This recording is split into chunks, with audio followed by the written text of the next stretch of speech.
Assalamualaikum warahmatullahi wabarakatuh. Hai teman-teman semua, kami dari kelompok 2 mata kuliah Hukum Perseroan Universitas Trunojoyo Madura.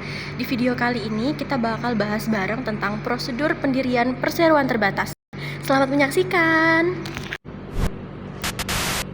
Kalian pernah dengar nggak?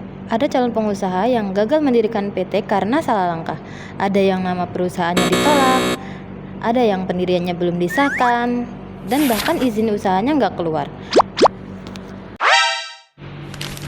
Nah, supaya kita nggak ngalamin hal yang sama, yuk kenali dulu apa sih sebenarnya perseroan terbatas itu. PT adalah badan hukum berbentuk persekutuan modal.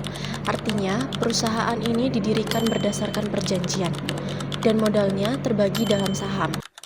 Pemegang saham bertanggung jawab hanya sebesar nilai saham yang dimilikinya. Perseroan terbatas atau disebut PT punya kedudukan hukum yang mandiri, bisa punya harta, hutang, dan melakukan perjanjian layaknya manusia hukum. Halo semuanya, kali ini kita bahas tentang syarat pendirian perseroan terbatas setelah diberlakukannya Undang-Undang Cipta Kerja. Yang pertama, sekarang pendirian PT bisa dilakukan oleh satu orang saja sebagai pemegang saham. Artinya, kamu nggak perlu lagi mencari rekan untuk mendirikan perusahaan. Yang kedua, modalnya lebih fleksibel, tidak ada lagi batas minimal modal. Proses pendirian pun jadi otomatis sah setelah bukti pendaftaran diterbitkan. Selanjutnya, tanda daftar perusahaan sekarang diganti dengan nomor induk berusaha yang telah diterbitkan melalui sistem OSS. Lalu, perizinan usaha kini berbasis resiko. Artinya, semakin rendah resikonya, semakin mudah proses perizinannya. Yang terakhir, untuk PT perorangan, dokumen lingkungan AMDAL kini digantikan oleh SPPL. Hal ini tentu makin memudahkan pelaku usaha mikro dan kecil untuk berkembang. Pembahasan yang selanjutnya adalah prosedur-prosedur pendirian perseroan terbatas. Yang pertama, pengajuan nama perseroan terbatas. Langkah pertama adalah mengajukan nama perseroan melalui sistem Kemenkumham. Yang kedua, pembuatan akta notaris. Setelah nama disetujui, buat akta pendirian di hadapan notaris yang berisi data pendiri, modal, dan tujuan usaha.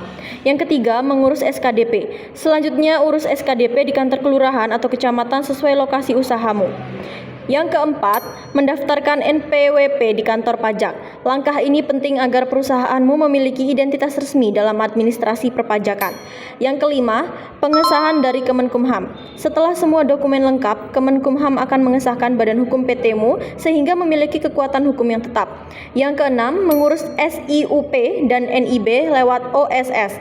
Melalui sistem online single submission atau OSS, kamu bisa memperoleh izin usaha dan nomor induk berusaha secara digital. Yang ketujuh, mendaftarkan TDP. Kemudian, daftarkan TDP sebagai bukti legalitas usaha di bidang perdagangan. Yang kedelapan, diumumkan dalam BNRI. Terakhir, hasil pendirian PT akan diumumkan dalam Berita Negara Republik Indonesia sebagai pengumuman resmi bagi publik. Nah, jadi teman-teman, pendirian PT itu bukan sekedar formalitas, tapi langkah penting untuk melindungi usaha dan membangun kepercayaan hukum. Dengan paham prosedurnya, kita bisa mulai bisnis dengan dasar yang kuat dan sah. Terima kasih sudah menonton videonya, semoga bermanfaat dan sampai jumpa di video berikutnya.